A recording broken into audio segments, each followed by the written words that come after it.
We're going to call the meeting to order. I mean, I know we might be a minute or two early, but we do have a number of people with power out under these weather conditions.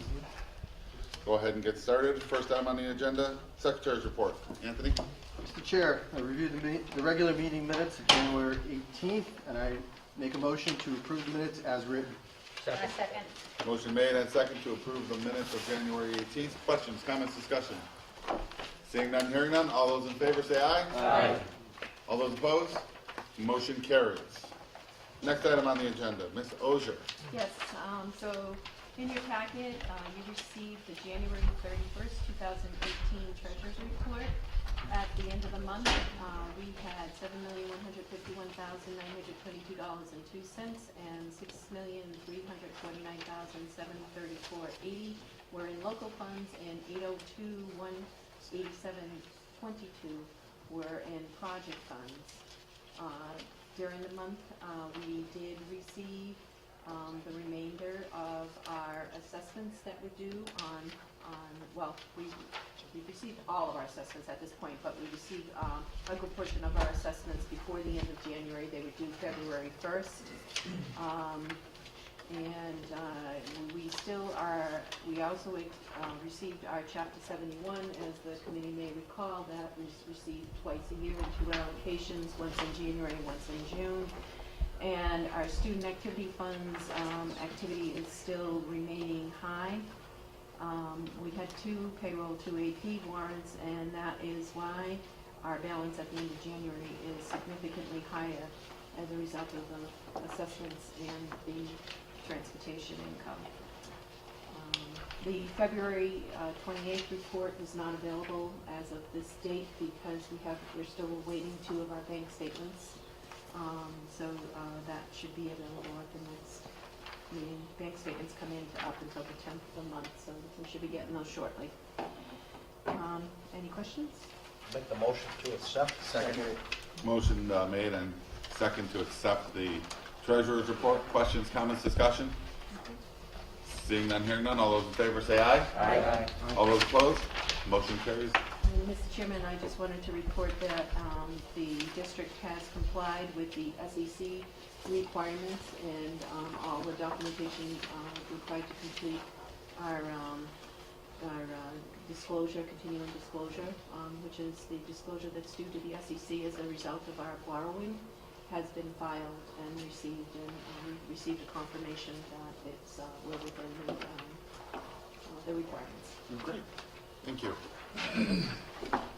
Next item on the agenda, July 4th, Mr. Didier.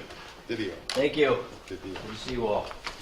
I'm here today again to request permission to use the facilities for the Upton Fireworks Festival. The date is June 23rd this year. Time is 4 to 11, 4 to 10, whenever the fireworks are completed. Typically they go off around 9:15, right at dusk. No changes as of yet this year, same format. I wanted to just mention that last year we were able to get a donation from the town to allow us to upgrade our sound system, to rent a professional sound system, because if we have lost kids or anything like that, it was difficult for people to hear using the band's equipment. Turned out to be a blessing. It was fantastic. You can hear us over the crowd. It allows us to make announcements, like if the fire department we have a severe weather event come in, we can make announcements. People can actually hear us, if they need to return to their vehicles. So that was a really big win for us. I've already been to the town and got that approval for again this year. So that's a good thing. Other than that, no major changes as of yet. If there are any, of course, I'll coordinate that with Jim. Motion to approve. Second. Motion made and second. Anthony? I don't see Mr. Brochu here, but over the past couple of years, any particular issues or anything involving the events for the July 4th celebration that have come up? Or? No. I haven't heard any of those. It's been a highly professional partnership, and to their credit, they're obsessed with leaving the field and everything else in better condition than found it, Okay. which in our case is not that easy. Okay. Delighted to work with you. Yeah, we appreciate it. Thank you. Any other questions, comments, discussion? Seeing none, I know traditionally this is something that can just be run through facilities, but we do appreciate that you come for the support. And we'll take the vote. All those in favor of continuing support for the Upton Men's Club, say aye. Aye. All those opposed? Motion carries. You have our support yet again. One consideration, our facility manager is not feeling well at the Okay. moment, okay? And so we'll just gauge the seriousness of his health. Yep. Okay, so it's conceivable you may end up working with others with the district. That's fine. Okay, and because we want to make sure he's 100%. And so just be on alert, and we'll be glad to do that. Okay, is there any particular contact information? I think the principal's the best choice right now. You can call me, Okay. Brad. Okay. We'll work through Great. Thank you, Brad. Yeah, thank you. And thank you. Good night. Have a good night. Next item on the agenda, student recognitions. Dr. Fitzpatrick. It's my pleasure to recognize our distinguished softball coach, who's coming as a different capacity tonight, Peter Cardoza, representing the Leos Club. Peter, please. Yes. So, at this year's Midwinter Conference, which is hosted by the Lions of all throughout Central Mass, District 33, they pick one student to honor with a Young Ambassador Award. This year's given to Brandon Key. It's recognized for his academics, community service, and all around good guy. So, happy to present Brendan Key. I can add to the fact sheet, thank you for that. Brandon is in the class of 2020 in engineering. He is a Milford resident. Mr. Braza represents that community. He's an exceptional student, as Mr. Cardoza mentioned. He takes primarily honors courses and currently ranks first in a competitive class of 308 students. So even when the power goes out, he keeps studying. So, along with his BVT Leo Club, Brandon is involved in the student council, the math team, the Skills USA, track and field, and cross country. He's also an active Boy Scout, regularly volunteers in his church, and the Lions Young Ambassador 21st Century Award recognizes students for outstanding community service, leadership, and scholastic achievement, as summarized by Mr. Cardoza. And we're honored to have Brennan be part of Valley Tech and to continue to distinguish himself in our school. Congratulations. Well done.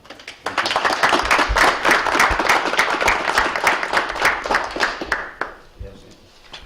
One point of interest is would also like to thank Brandon for being a model student, but also wanted to recognize Coach Cardoza because we struggled this year to find a representative and liaison for the Lions, and Coach Cardoza, we didn't know you were an upstanding and well-known member in the organization, and stepped forward and really salvaged this year for us in Lions. But thank you, Mr. Cardoza. It's meant a lot to us, but appreciate it. Thank you. Next item on the agenda, student representatives. I don't see Carney's. He's probably snowed in without power, maybe. Speaking of people who could not be here, Mr. Broderick also alerted me in advance of the meeting that he could not be present. Next item on the agenda, facilities subcommittee. John. Yes, it's a two-part. I'm going to handle part of it, and Dave's going to handle the second part. Okay, the first part is we had an issue with the generator a while back, and that's been fixed. You know, there's something to do with the starting and stopping, so now it'll automatically, I guess what happened was we have three-phase here. One of the phases, one of the legs went down. The generator didn't know it went down. So now it's fixed with, if we lose one leg, two leg, or three, the generator will kick on. So we won't have that problem with the brownouts. So that part. In the spring, we're redoing the softball field, the inner part of the softball field. They're supposed to reseed it. According to Jim, they're gonna, grade it all out and reseed it and relume it. So, The outfield, right? There's no grass in the infield on the softball he field. said the infield, so I have no clue what he was talking about. There's no grass in the You might want to have me come over and take a look. They'll probably fix I'm the just infield going by, and reseed the outfield. right. We'll monitor that. Maybe he's putting sand in, I don't know. He just said he was redoing the whole The outfield infield. fence, is that going to be done at the same time too? I can bring that up at our next Yeah, meeting. if you could. Thanks. You're welcome. Okay, and let me turn the rest over to Dave. All right. The Unibank football field side is presently split up. Part of it's in P&D, where they're making the template to affix the actual beaver head to the frame itself. The rest of it's an auto body, and it's in the process of being sanded and painted, which includes the letters, the beaver head, the frame, and the Unibank sign itself, which basically the Unibank sign is done. If anybody wants to see photos of where it's at, I have them all on my phone. I had planned to develop a couple, but never got there. No power. No power, there we go. So once that is all complete, it's going to be back to P&D for all of the assembly, and then the installation will take place, which is going to be dependent on ground stability, because we're going to have to get a lift in order to put this up. What we're targeting right now is late April, early May to have this completed. That's it. Oh, in the front side? And the front side, Okay. got a little bit of delay again because of the weather, but we did have somebody donate their time to and energies to actually do the brickwork, and I'm looking at him, Mr. Braza. Thank you for that offer. That'll be, like I said, probably second week of April is when the weather, like, breaks for good. Should break. Will you be able to possibly use some of the students that might want to participate in helping? Whether it's just mixing mortar or learning how to lay block, or, you know. We possibly can, I didn't really look at it that way. Yeah, we're trying to, it's, you know, it's a learning experience for the students, and that, you know, that's the way I understood it at our meeting, that, you know, Yeah. No, I that mean, we would I try don't- to, you know, have the students learn just, you know, from it, just not have it built, you know, which I appreciate, you know, you also helping that. But it'd be nice if we could see if we could get 1 or 2 volunteers of students that could help, just to Yeah. have an experience. So, thank you. Thank you, Mr. Braza. Any other questions or comments? Okay, thank you. Next item on the agenda, Curtis. Well, as Dr. Fitzpatrick mentioned earlier, we had our bid opening on the Trask property, and you've got an item 8.1A, which should be part of your package. And as we do a bid recap, just to let you know what the committee, especially if you're new, what they had voted on in the prior year on April 13th, as part of Mass General Law, Chapter 30B, the school committee had to declare the property available for sale. During that same meeting, we also referenced some exclusions that we wanted to make sure the potential owner did not partake in. And that is agriculture, especially as it dealt with livestock, as well as industrial and manufacturing storage. So we didn't want any big diesels, routinely coming down that road. And then on January the 17th, we applied for and secured a special permit for residential use, because we thought that would be helpful to the individual who was potentially making a bid on the property. We did put the property out to bid, designed some pretty expensive specifications, and we wound up with 7 bidders and 3 additional inquiries through real estate agents, as well as the Upton Open Space Committee. We only received 1 bid.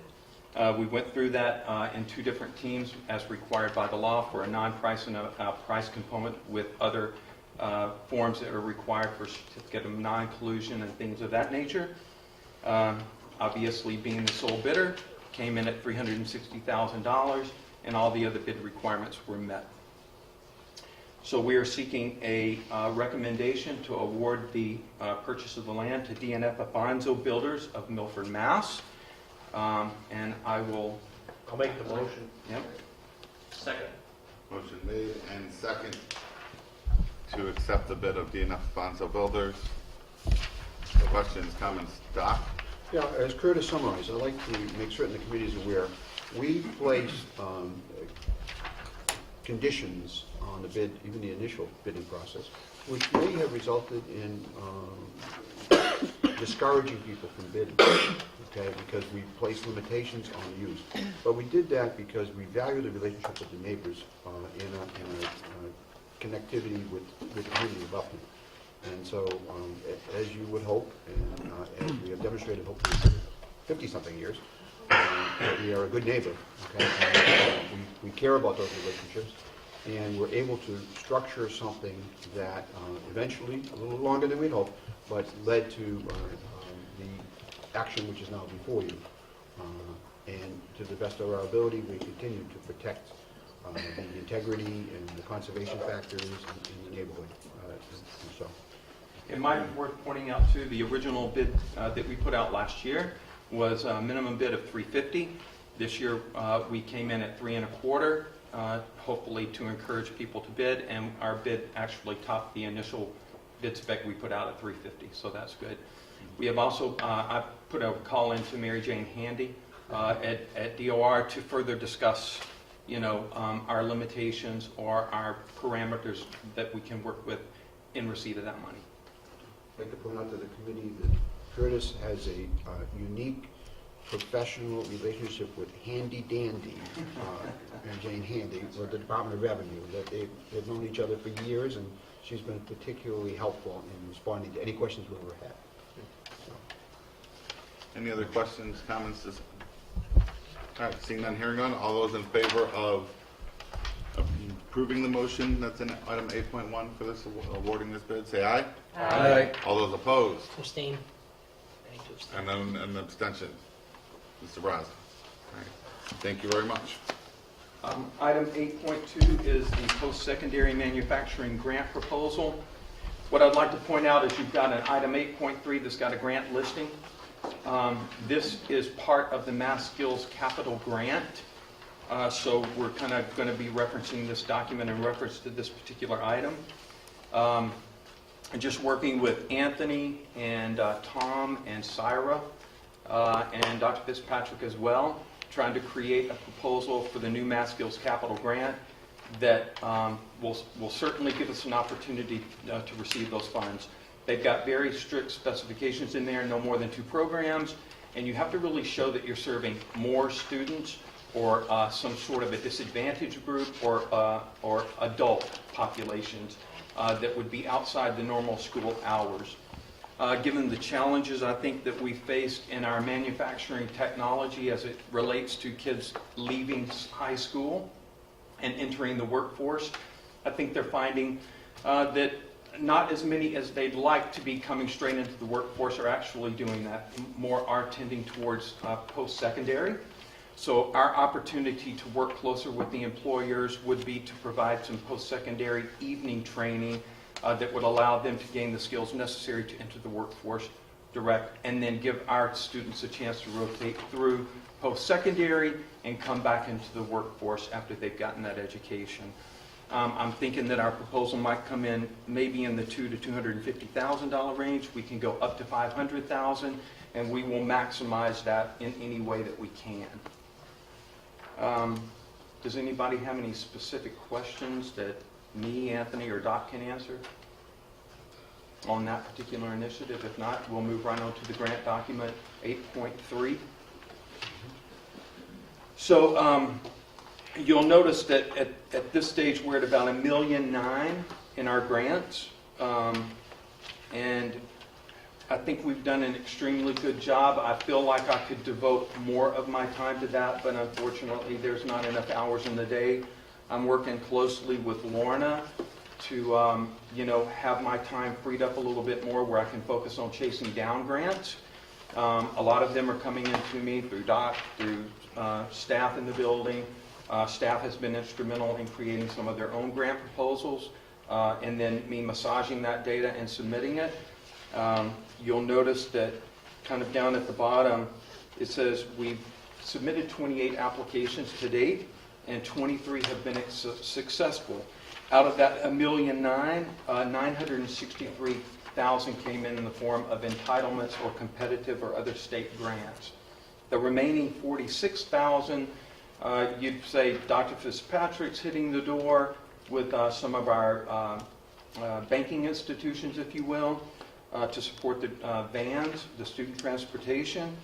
And then, of course, we had some friends through the Broderick family as well as the Rose family who were able to at least donate some additional funds towards some unrestricted purposes and one towards the therapy garden.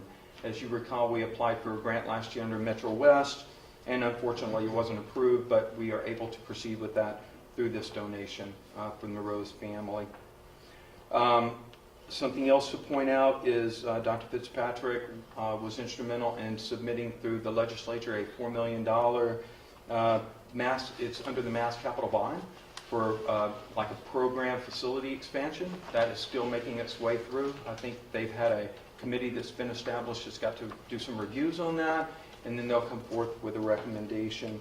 And then, of course, and this is all for next year, by the way, and then for that particular one, it would even extend beyond next year. And then the 500,000, which we just referenced, is good for FY19 as well, and that's dealing with the post-secondary evening manufacturing technology program. All right, so I think so far we're doing pretty good with our grants. We're ahead of last year's schedule at this point when you take out those big grants that are one time. So I think we're doing well. Okay. If I count the grants which above the donations, there's 20. Is that because other grants that we've gotten are outside of 2018? Because this list says it's 2018.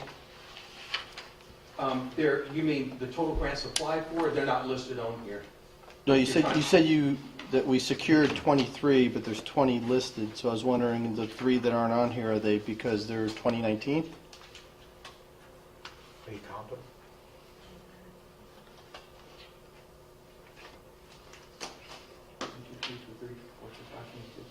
No, I'm not counting the donations. You said 23 grants, totaling 963.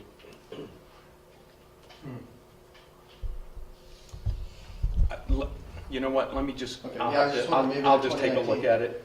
Okay. So if I miscounted, I'm sorry on that one. All right. Curtis, where's the four-school partnership on with the 16,000 of overhead? Is that something you would could count?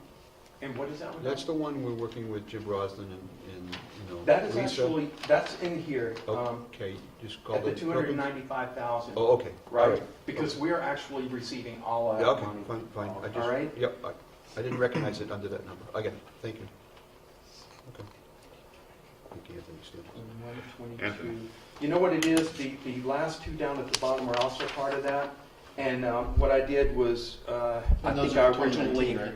All right, so that's Okay. your 22, and my 23rd one, I originally had the therapeutic garden up because we had to do some work with the family to actually, I wouldn't say apply for it, but something other than just saying, give us some money.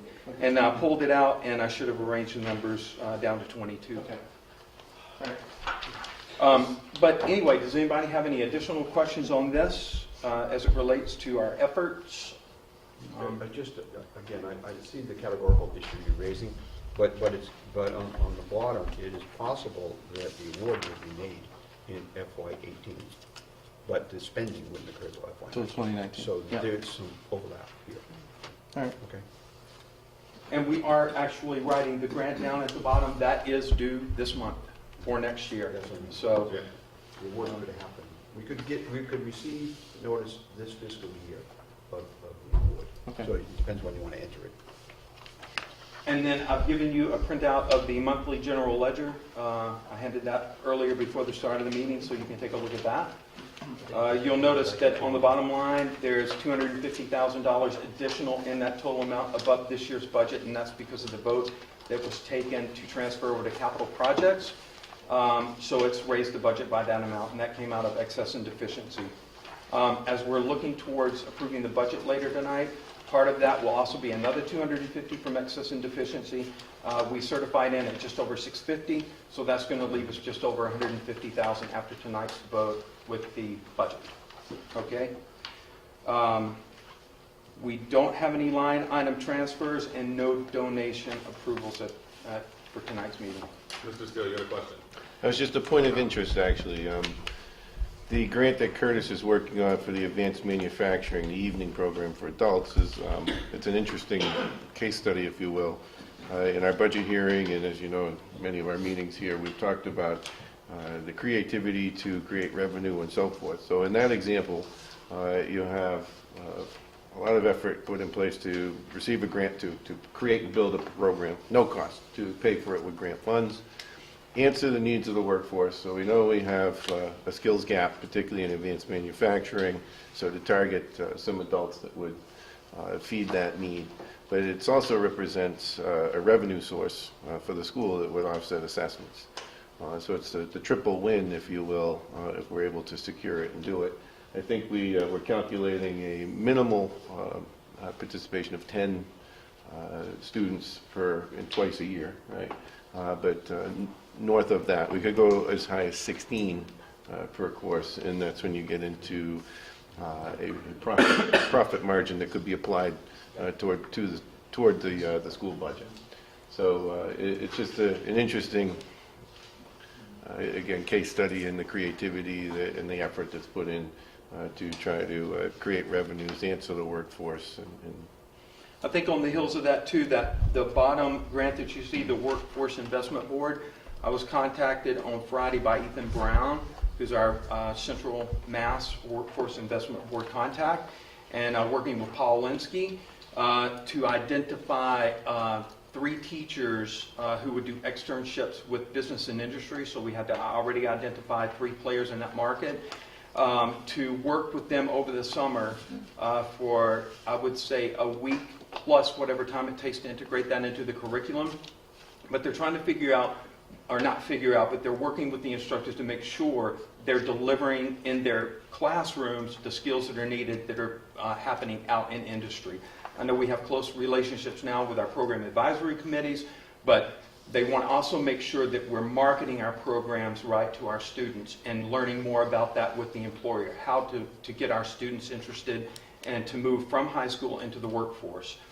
We thought that dovetailed nicely with the manufacturing technology initiative that we've got going, because that's where our business and industry leaders have said that we need to focus some efforts on to make sure that we're feeding them the students into the pipeline. Okay. Just a clarification, the manufacturing program, as summarized, should be distinguished from the nursing program. And the nursing program we run is a post-secondary high school, as encouraged by the state. And in matching that, which occurs in at least 8 other regional vocational technical systems, the nursing program is Chapter 74 certified. Okay, it meets the highest standards. The manufacturing program is not intended to be an in-district kind of arrangement of a similar nature. Okay, it's not expected to be Chapter 74. It's intended to respond to the manufacturing need of the area, but it should not be viewed as a parallelization of the nursing program. It won't have the same revenue sensitivities. Okay, if I may. One comment, if I could. I'd like to personally compliment you. An 80+% success rate in getting any grants. I've been involved in a lot of grants in my town lately, and that is, I'm sure, the envy of many districts and many towns. You've done a great job on that, and I appreciate it very much. Well, I think we can do better. I really do. I haven't devoted the time that I need to, but next year, that's going to be my goal, is to get more. So, Very good. but I think when you use that 250,000 as a 1%, this is roughly equating to about 4.5% of our operating budget. So that's pretty good. All right. Thanks. Thank you very much. All right.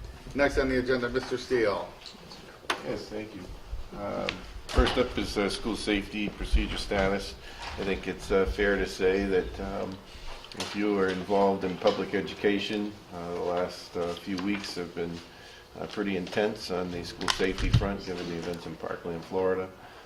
Just thought that it would be helpful for the committee to kind of have an update of where we stand and what we've been doing here at Valley Tech to make sure that it continues to be a safe place.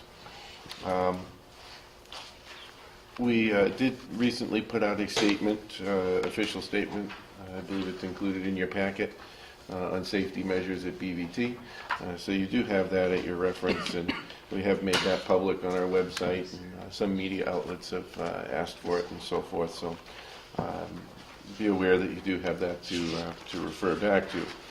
It highlights some key aspects of safety at Valley Tech, and interestingly starts off with some of the less intuitive things that we do here to ensure safety. First, let me just add to it. We've also met with our student body to discuss and go over some of these concepts and aspects of our school that, again, can't be overlooked, and certainly stress that importance of what we do and how we do our approach to safety here. So it starts with school culture that we have for a long time, fairly distinguished in our school culture in aspects of it being a respectful place, a tolerant place, a place where other people's views are respected. As I always say, it's easy to respect somebody else's views when they are, similar to yours. It's particularly important and challenging and meaningful when you respect somebody else's views when they are not yours. And we've had a very tolerant culture in that regard. A lot of respect across the curriculum efforts that we've made here. Students not only they contribute to that and exude that in their actions. We've had a lot of discussions over the past years, not just recently, with regard to looking out for one another. It's a major theme here. When you're talking about school safety, we look out for each other when we're running saws and equipment. We look out for each other in terms of wellness, and, particularly things like depression, mental health, things like that. Students will routinely speak up on behalf of their classmates. They remind one another to be kind.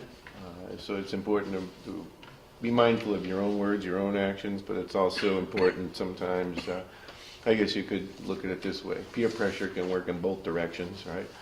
We remind them to remind others to be kind if they see some lapses in that. We do have a fantastic student services department that's been acclaimed for its ability to help students and maintain student wellness, and that's in partnership with the school-based health center. We have 2 counselors on staff who come from Riverside, and as well as our own school psychologists and counseling team. Be aware that a lot of the referrals that they have actually come from other students that are concerned about their classmates and things like that, or a student who's encouraged to come down and seek some services and some help from their classmates. It's important that you maintain those things, not only, like I said, everybody's contributing to respect and tolerance and kindness and good manners, nice manners, things like that, but that they're also looking out and monitoring that for each other. We did address some other issues, but particularly another one, key concept here is ownership. That the students have always been empowered here. We give them tremendous voice and ownership in their school. It's been a philosophy that we have run by for quite some time. And we collectively own every aspect of the school. It's cleanliness, so if you see garbage on the floor, pick it up, throw it in the can. This is another one of those that certainly you can watch your own actions, but you can also contribute as well. It might not be your litter, but you can pick it up. I use that as an example because it's a fairly simple one, but people do remark that the school is very clean and looks like it's brand new. As you know, it's not. It's about almost 55 years old now, and the expansion is about 13 years ago, or at least now. But the school looks like it's brand new, and I tell visitors, yeah, they actually, they keep it that way. They keep it nice, and they don't believe me. They think it's a line. They think it's I'm kind of stretching it a bit, and when they walk around, they talk to the kids and they meet the kids. They realize that it's actually true. I joke. I say they probably keep this place cleaner than they keep their own room at home. I think they do. Part of the philosophy behind that is it's their school. I tell them that. It's your building. And if it breaks, you're going to paint it, you're going to plumb it, you're going to fix it. So, take good care of it. And they respond to that. Ownership comes in some other forms too, and particularly with regard to safety.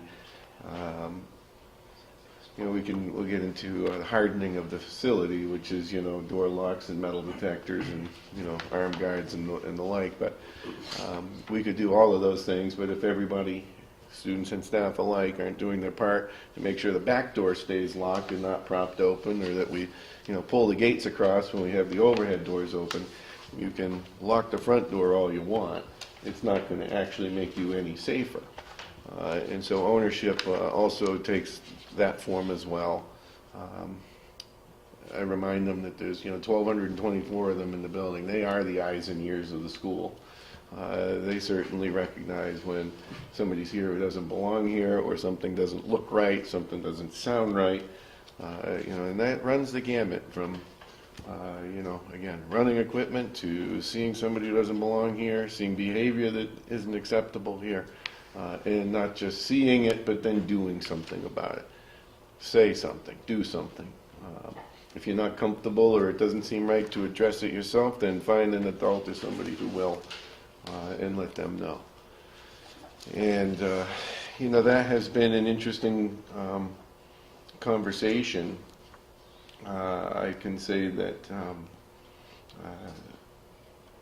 a lot of the times the conversation around safety kind of includes an expectation of, pointing at somebody and saying, I want to be safer, what are you going to do about it? Or make me safer. You're the school committee chair, do something. And we miss a big component of that, to realize that school safety really starts here, each and every person, each and every student, staff member. I remind them that simple things like wearing their IDs that signifies that they belong here is vital. Interestingly, when I was talking to them, half of them didn't have them on. And I said, I could go get it. No, that's not the point. The point is we all contribute to our safety here. And if you want BVT to be a safe place, not just feel safe or pretend it's safe, but actually be a safe place, they need to take ownership in those things and actually do it. There's some interesting reactions to that. I would say, overall, we have a very enviable school culture here, and we have a very strong concept of ownership. But I can also tell you some facts that we have dealt with more harassment in the last 6 months than, and it would be anything name calling, those types of things, particularly around protected classes. So that's race, religion, ethnicity, sexual orientation, things like that. And I tell them this, I think they need to know. They wouldn't see it, they wouldn't know it. But I can tell them as the principal that this is what's happening.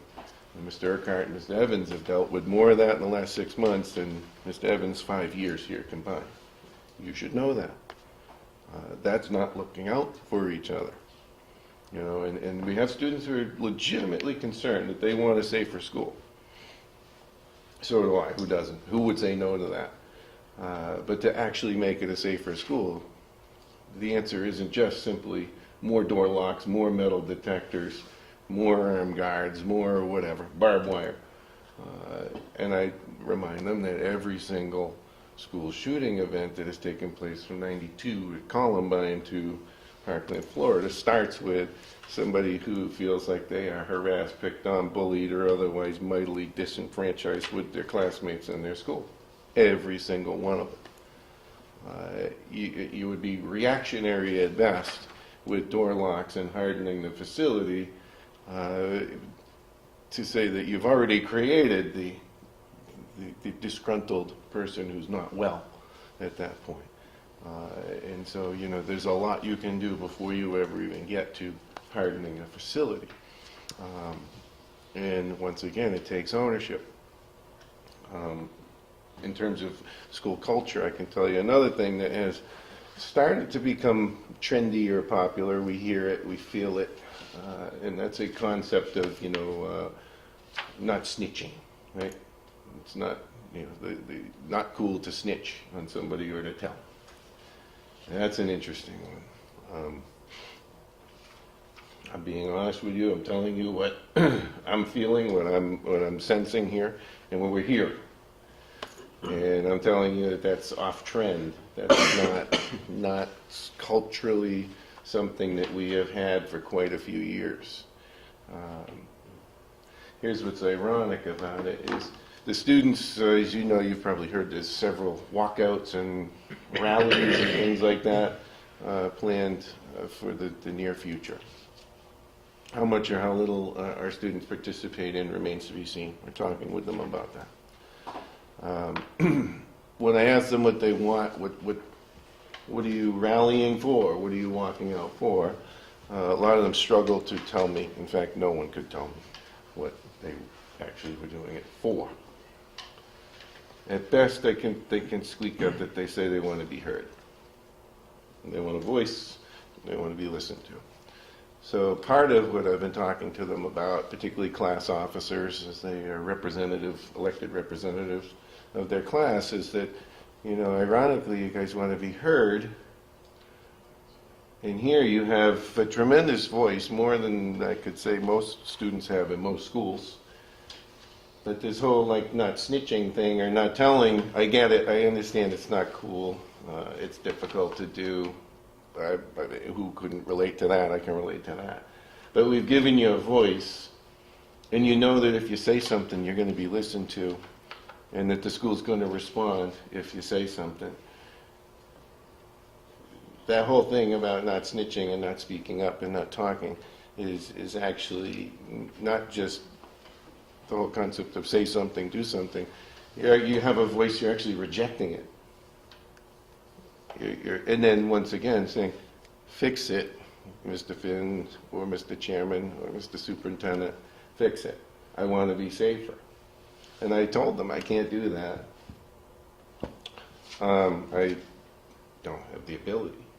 I could once again, put down more security guards, put down, more barbed wire, harden this place up like Fort Knox. But if we're not willing to each of us do our part, to be kind to one another, eliminate bullying from our culture, speak up when something isn't right, then there's only so much that any one of us sitting here could do. And that's a fact. And I'm not going to lie to anybody. I'm not going to pretend. I'm not going to pat anybody on the head and tell them they're safe. They're not. So it's a lot of work to do culturally with the school. A lot of them do get it, but the trick is to make sure all 1,200 get it. You also have to make sure that your faculty embrace it as well and are able to model it. So it's no small task. I've always said that our school culture is an enviable one, but I've followed that up quickly with saying, it takes a long time to build that. And years to build that, and days to lose it. Right? It's like produce, right? It goes bad quickly, and if you don't take care of it. And it's just really interesting because I see it's not just our kids. I see it almost like socially, what's going on in our country. There's a lot of people who want to point fingers. They're confused. They don't know what the answer is. They know universally they want things to be different and they want things to be safer. They want people to do something. But I was not completely prepared to see that when you do actually come up with the answer, or you at least know some of the best antidotes for these types of things, that it wasn't as well received as I had hoped. And I think some students, to be fair, thought that I was making it their problem. No. It's our problem. Just like everything else here at the school. I always told them it's not my school, it's your school, it's our school. I have the pleasure of working here with you. And this is no different. But I think they struggle with understanding that to make this actually work, there's a pretty big ask in it. And everybody's got to dig in and do their part. Can we achieve it? Absolutely. And to finish the conversation, yes, we're doing a lot to harden the facility too. So we've upgraded all of our surveillance cameras. They are accessible by Upton PD. Meet with Upton Police every day, including great relationship with Chief Bradley. We have implemented new communication software, training our staff on that. We have revised our stay-in-place, lockdown, and evacuation protocols, continue to revise them. And they're pretty sophisticated. We've drilled them from unconventional locations. Like, what happened if we did it in the cafeteria during lunch? Can you get 2 by 2 kids out the door this way or that way? So we've done a lot of that. We don't just evacuate the building, we actually take attendance. So and that's a goal I think a lot of schools have and few achieve. I know this. So we can evacuate the building in about 3.5 minutes, which makes the fire department happy. But in about 6.5 minutes, I can tell you exactly who is accounted for and not accounted for, which is impressive. But we've had some pretty sophisticated protocols. We drill that, particularly lockdowns in the spring, and have planned accordingly to continue to do that. We've had quite a few stay-in-places. Lockdown is just a version of a stay-in-place. And we've had a lot of evacuation drills. And now we're going to start to combo them. You know, you lock down certain portions of the building while you evacuate others and so forth. But that's not a reaction to Parkland, Florida. That's an ongoing effort that we have made to, be more sophisticated with our approach. And so we're working that. Safety seminars with all grade levels, with all kids. The assistant principals go around and do it in small groups so they have a chance to interact and so forth. All these things have been ongoing. Michael and I were talking that, we've both had questions there. What are you doing since Parkland, Florida? And you ask for clarification. What do you mean? Well, aren't you doing something? I said, actually, no, nothing different. In that, the other viewpoint in that is if all of a sudden you need to do something different, I would argue you haven't been keeping up. There is no knee-jerk reaction to what happened in Florida. What we have learned since 1992 at Columbine is you get some pearls of wisdom from these tragedies. Some new learning inevitably comes out of each and every one of them that gives you a different twist, a different insight, and things like that. In that sense, yes, we are reactive to them because we learn from them like case studies, and they're examined like case studies. In this case, in Parkland, it sounds like the police are learning a lot about their protocols, for example, and what they do and don't do. And so, yes, we will learn from it in that fashion, but no, we're not all of a sudden doing something different. What we are is doubling down on what we know works and what we know is our best antidote to those types of situations here. Right? So, if you will, that is an update on kind of where we are with school safety and school security. It's not an easy problem to tackle. I don't think it's fair to say anybody in the country has solved this one. You got a country in turmoil over it. Sometimes it feels like flat-out hysteria, to be honest with you, because it's a horrible situation, and I think people at times get to almost panic stage about it. But when things calm down and the dust settles, and you really look at things and think critically and analyze them, I have yet to hear anybody argue with me about the points that we feel are most important on school safety. Nobody has come back to me and said, I don't agree with that, or I don't believe that. I welcome it. In fact, right now, as always, we've asked all of our students and faculty if they have ideas, suggestions for how to make this a safer school, to bring them forward. Other than what we've already put out there and discussed and recognized that we need to do and do better and continue to do well, I've had 2 suggestions. So, it's not an easy one, guys, but it's a constant labor, constant effort, and everybody's effort. Yes? Have you considered doing one in the winter because, especially the evacuation, because obviously the exterior challenges are much different in the spring when there's no snow on the ground. Sure. Or there's no vehicles in certain areas. Just have you considered it? I don't know. Yes, we have considered it. We've also used our alternative locations.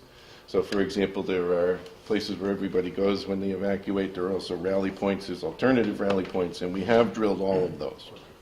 The only reason we haven't done them in the winter is because when you do them, people are going outside in their t-shirts. They're not, you don't get to go get your coat. The police, in talking with the police, they don't mind.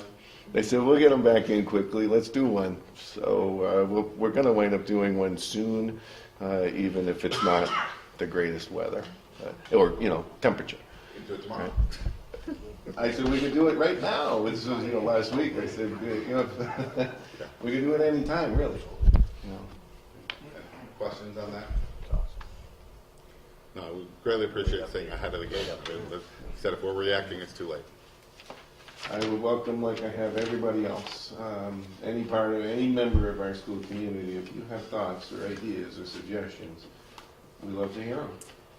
I got about a dozen parents who either phoned or emailed us and had conversations with us, and like I said, a couple of students who have given us some ideas and some thoughts. But it doesn't take a tragedy to, have this dialogue. We're always open to that. If you guys have thoughts. All right. Thank you. Thank you. Let's see, on to some other items here. Here's something uplifting for you, the College and Career Fair Report. We had this on March 1st. We had 109 total. This is both colleges and companies that came in. The breakdown on that was right around 80 colleges came to speak with our students and offer information, and 29 companies that are looking to hire. So again, it was 109 total. We brought all of our sophomores and juniors, and we bring the seniors who have not yet identified or have not yet solidified their plans for post-graduation, right? And so that's a pretty large number of students that we filed through. It's great for the colleges and the companies. They're happy to have that kind of exposure to 700 plus, 750 kids. And we set it up in a manner that they have an opportunity when they flow through the competition center to see them all. So they don't have to pick and choose and have enough time to actually exhaust any conversations or get information that they would like. We've been doing this for quite a while, and it continues to get more efficient, and pretty happy with it.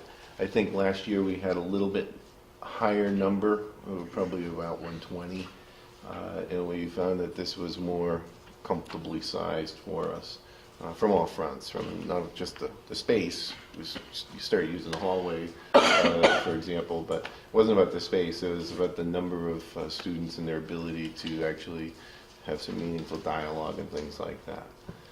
Everybody who inquired, who wanted to be part of it, was brought in. It was a matter of how hard we beat the bushes to try to get a few more. We're happy with 109. Okay. Questions on the Career and College Fair? All right. Moving on, practical nursing graduation report. We did just have January 24th. Just make sure. Yes, January 24th, practical nursing had its graduation. We had 21 new practical nursing graduates enter into the workforce. Myself, Dr. Fitzpatrick, Joe Hall were present there. We were joined by Senator Moore and also Dave Meridian, our representative, and to support their constituents, their graduates. A nice event, and had the full complement of speakers and so forth. The oaths were taken and pins were pinned. We again celebrated a nice event. It's a very different kind of graduation in that you see lots of little ones running around the audience because mom or dad just was gone a lot of nights while they were getting this credential. So it's nice family event. Questions on practical nursing? Okay. Let's see. Next, we have a field trip. Is that right? Yes. Do you have in your packet item 9.4? It's an out-of-state VEX trip. I asked because we just qualified for it.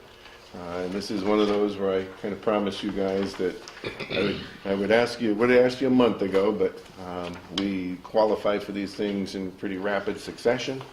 So this is the VEX World Championship in Louisville, Kentucky. I'll make the motion. Second? Motion made and second to approve this trip to Louisville. Questions, comments, discussion? Seeing none, hearing none. All those in favor say aye. Aye. All those opposed? Motion carries. Very good. Thank you very much. Thank you. Next item on the agenda, the budget report. Mr. Lavin. Yes, I'm gonna try to go as fast as I can. Earlier at 5 o'clock, we had the public hearing report. And, it's a pretty good turnout due to the snowstorm. And Doc gave a few words like he does every year. I don't know, there's really nothing to say because we're going to vote on it next. But Doc, do you want to have a few words on it, or? I think the public hearing allowed us to have a robust conversation, provide insight and kind of a larger picture view, responded to questions that were raised by members of the committee. They conveyed appreciation for the work of the budget subcommittee, the 9 publicly posted working sessions that were all part of that, and a lot of work behind the scenes. So my message is simply a message of appreciation. Now we'll work cooperatively, my office, the business office, and each of the school committee members with our respective communities to advance the budget, which is crafted with sensitivity for what we need to do and our best way to advance it. And also, the committee has the benefit of the school council verification, which is one step in that process, which is found in item 10.2.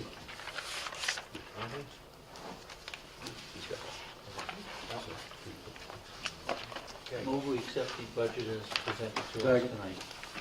Motion made and second to adopt the budget as presented at the public hearing earlier tonight. Questions, comments, discussion? Seeing none. Actually, just because it says it was just a the school council vote, they voted in favor as it was presented. That would Yes. be as direct as possible. There's nothing else. All those in favor of adopting the budget, say aye. Aye. All those opposed? Motion carries. We adopt the FY19 budget as presented. 10.4, Finance Committee presentation. Can I add something, please? Make Yes, sure you Kurt. take a vote on E&D. Oh, good point. This is good, excellent. It's been suggested that we handle E&D as a separate voting process, so the record reflects that. So, let me, yes, please. Motion to approve the 250 E&D. Second. Motion made and seconded. That's to approve the transfer Yes. Yes. or the Well, allocation. Yeah. What we do is reserve it. Okay, As that- an offset to the FY19 budget. I just want to make sure the terminology is Okay. accurate for what we're actually doing with it so that it's We're Applying reserving it. it. applying. Reserving and applying. Okay. The motion is to reserve and apply the $250,000 from E&D toward the budget. Yes. Correct. So, okay, any questions, comments, discussion? Seeing none? All those in favor of reserving and applying the $250,000 from E&D, say aye. Aye. All those opposed? Motion carries. Thank you. Now we're moving on to the 10.4. 10.4, the As mentioned during the public hearing, Mr. Bartlett and I have appeared before the Upton Finance Committee on the date identified, and that is the only Finance Committee meeting that's been held due to inclement weather prior to this meeting. That was as always, with the Upton FinCom, it was a professional exchange with questions, good conversation, and a willingness to work together. So, fair enough? Yeah. Thank you. You're all set. That concludes your report? Yes. Concluding the budget subcommittee report, and moving on to Dr. Fitzpatrick. Mr. Chairman, members of the committee, the American Association of School Administrators held its national convention in Nashville, Tennessee. I had an opportunity to go to several of the greening technique, components of that. Benefit from the professional development. This is part of the, usually built into my goals relative to looking for new resources, new techniques, anything new and different that we can incorporate within what we do here. So, any questions? I have concluded my term of office on the national office, so I no longer serve on the governing board or executive board at the national level, at least not for that organization. So, item 11.2, as mentioned again during the public hearing, reached out to all 4 new town managers, and the most recent, after her 3rd week on the job, was Angie Ellison, new town administrator from Uxbridge, who came over and spent several hours here, had a partial tour, and we certainly hope it's a fruitful partnership going forward. And I've already sent her some additional information following that visit to our campus. Any questions? Seeing none, moving on. Just the MAVA Outstanding Vocational Awards Banquet. We oftentimes alert the committee of upcoming dates, and so we'll do that one.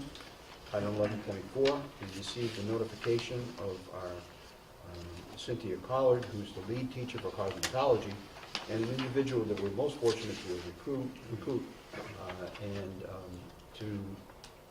for the inaugural, for the very first cosmetology program in the history of Valley Tech. And so she helped move this forward, and we wish her the very best.